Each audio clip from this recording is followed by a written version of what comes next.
श्री सच्चिदानंद सद्गुरु साईनाथ महाराज की जय। सद्गुरु भरद्वाज महाराज की जय। श्री साई सच्चरित्र chapter 11। Sai as Sagun Brahma. There are two aspects of God or Brahma. One is the unmanifested Nirgun and the manifested Sagun. The Nirgun is formless while the Sagun is with form, though both denote the same Brahma. Some prefer to worship the former, some the latter. As stated in the Gita, the worship of the latter is easy and preferable. As man has got a form, body, senses, etc., it is natural and easy for him to worship the God with form. Our love and devotion do not develop unless we worship Sagun Brahma for a certain period of time, and as we advance, it leads us to the worship or meditation of Nirguna Brahma. So let us start with Sagun worship. Image, altar, fire, light, sun, water, Brahma are the 7 objects of worship. But Sadguru is better than all these. Let us on this occasion bring to our mind the form of Sai, who was non-attachment incarnate and who was a resting place for his devotees. Our faith in his words is the asan, and our sankalpa, determination to accomplish the puja, is the abandonment of all our desires. Some say that Sai was a Bhagavat Bhakta, others say he was a Mahabhagavat, but to us he is God incarnate. He was ever forgiving, never irritable, straight, soft, tolerant, and content beyond comparison. Though he looked embodied, he was really disembodied, emotionless, unattached, and internally free. The Ganges, on its way to the sea, cools and refreshes the creatures affected with heat, gives life to the crops and trees, and quenches the thirst of many. Similarly, saints like Sai, while they live their own, give solace and comfort to all.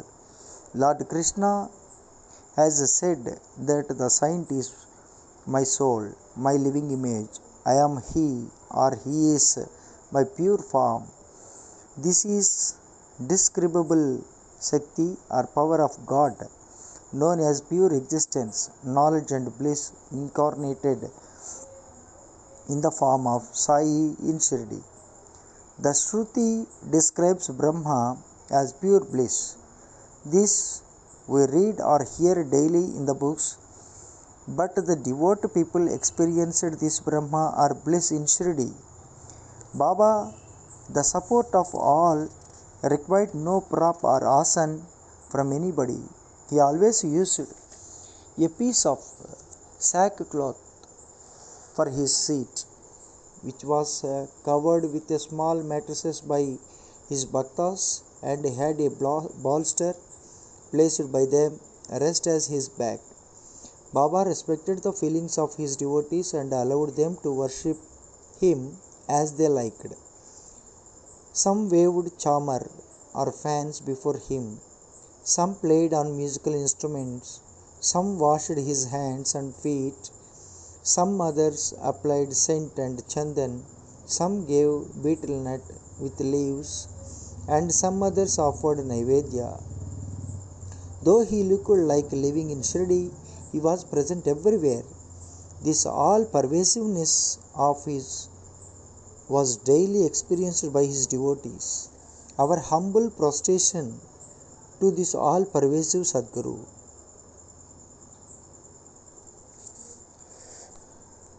Dr. Pandit's worship. One Dr. Pandit, a friend of Tata Sahib Nulkar, once came to Shirdi for Baba's darshan. After saluting Baba, he sat in the masjid for some time. Baba asked him to go to Dada Bhat Kelkar. He went to Dada Bhat by whom he was well received. Then Dada Bhatt left his house for puja and Dr. Pandit accompanied him. Dada Bhatt worshipped Baba. Nobody until then dared to apply sandal paste to Baba's forehead. Only Mahalsapati used to apply it to his neck. But this simple-hearted Dr. Pandit took Dada Bhatt's dish containing puja materials and taking sandal paste out of it, draw a tripund, that is 3 horizontal lines on Baba's forehead. To the surprise of all, Baba kept silent, not uttering a single word. Then Dada Bhatt that evening asked Baba, "How is it that though you object to the sandal paste being applied by others to your forehead, you allowed Dr. Pandit to do so?" Baba replied that Dr. Pandit believed him to be the same as his Guru Raghunath Maharaj of Dopeshwar, known as Kaka Puranik, and he applied the paste to his forehead as he was doing to his Guru. Hence, he could not object. On enquiry, Dr. Pandit told Dada Bhatt that he took Baba as his Guru Kaka Puranik and realized him as the same. Hence, he marked the tripund on Baba's forehead as he did on his Guru's. Though Baba allowed the devotees to worship him as they pleased, still sometimes he acted in a strange way. Sometimes he threw away the puja dish and was wrath incarnate, then who could approach him? Sometimes he scolded the devotees, at times he looked softer than wax, a state of peace and forgiveness. Though he seemed to shake with anger and his red eyes rolled round, still he was internally on occasion an ocean of affection and motherly love. He would call out his devotees and say that he never knew when he was ever angry with them.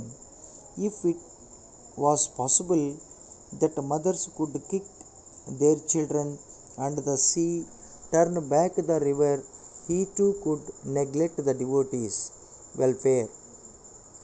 That he, the slave of his devotees, always stood by them and responded to them whenever they called upon him, and that he always longed for their love. Haji Siddiq Falke. There was no knowing as to when Baba would accept a devotee. That depended on his will. Siddiq Falke's story is to the point. One Mohammedan gentleman by name Siddi Falke of Kalyan, after making pilgrimage to Makkah and Medina, came to Shirdi. He lived in the Chawadi facing north and sat in the open courtyard of the masjid for 9 months. Baba ignored him and did not allow him to step into the masjid. Falke felt disconsolate and did not know what to do. Somebody advised him not to be disappointed but to try to approach Baba through Shyama, a close intimate devotee of Baba. He told him that as they approached the Lord Shiva through his servant and devotee Nandi, so should Baba be approached through Shyama. Falke liked the idea and implored Shyama to intercede for him. Shyama agreed and on a convenient occasion spoke to Baba about him. Thus, Baba, why don't you allow the old Haji to step into the masjid while so many persons freely come and go after taking your darshan? Why not bless him once? Baba replied, Shyama, you are immature to understand things. If the fakir does not allow, what can he do? Without his grace, who will climb into the masjid? Well, go to him and ask him whether he will come to the narrow footpath near the Barvi well. Shama went and returned with an affirmative answer. Again Baba said to Shama, ask him whether he is willing to pay me the sum of 40,000 rupees in 4 installments. Shama went and returned with the answer that he was willing to pay even 40 lakhs.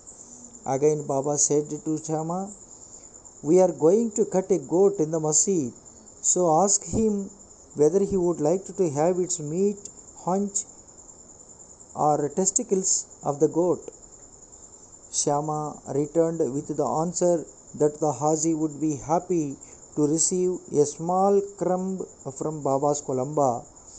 Hearing this, Baba got excited and with his hands threw away the earthen jars and Kolamba and straightway advanced to the Haji and lifting his kafni up and in arms said, why do you brag and pose yourself as an old Haji?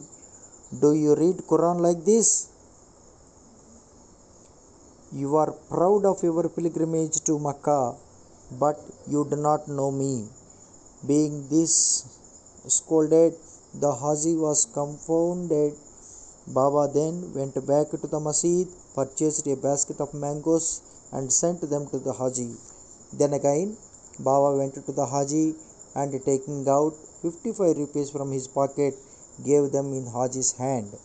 Thenceforth, Baba loved the Haji, invited him for meals, and the Haji thereafter come into the masjid whenever he liked. Baba gave him at times some rupees, and thus the Haji was enrolled in Baba's darbar. Baba's control over the elements. We shall close this chapter after describing two incidents showing Baba's control over the elements. Once at evening time, there was a terrible storm at Shirdi. The sky was overcast with thick black clouds.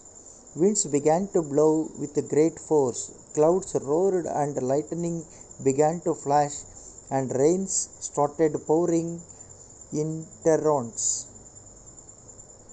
In a short time, the whole place was flooded with water. All creatures, birds, beasts, and men got terribly frightened, and they all flocked to the masjid for shelter. There are many local deities in Shirdi, but none of them came to their rescue. So they all prayed to Baba, their God, who was fond of their devotion, to intercede and quell the storm. Baba was much moved. He came out and standing at the edge of the masjid, addressed the storm in a loud and thunderous voice, stop your fury and be calm. In a few minutes, the rain subsided, the winds ceased to blow, and the storm came to a stop. Then the moon rose in the sky, and the people went back home well pleased. On another occasion, at noon, the fire in the Duni began to burn brightly. Its flames were seen to be reaching the rafters above. The people who were sitting in the masjid did not know what to do. They dared not to ask Baba to pour water or do anything to quench the flames. But Baba soon came to realize what was happening. He took up his satka and dashed it against a pillar in front, saying, get down, be calm. At each stroke of the satka, the flames began to slow down, and in a few minutes, the Duni became calm and normal. This is our Sai, an incarnation of God. He will bless any man who will prostrate and surrender himself to him. He who will read the stories of this chapter daily with faith and devotion will soon be free from all calamities. Not only this, but always attached and devoted to Sai, he will get very soon God vision. All his desires will be fulfilled, and being ultimately desireless, he will attain the Supreme. Amen. Bow to Sri Sai, peace be to all.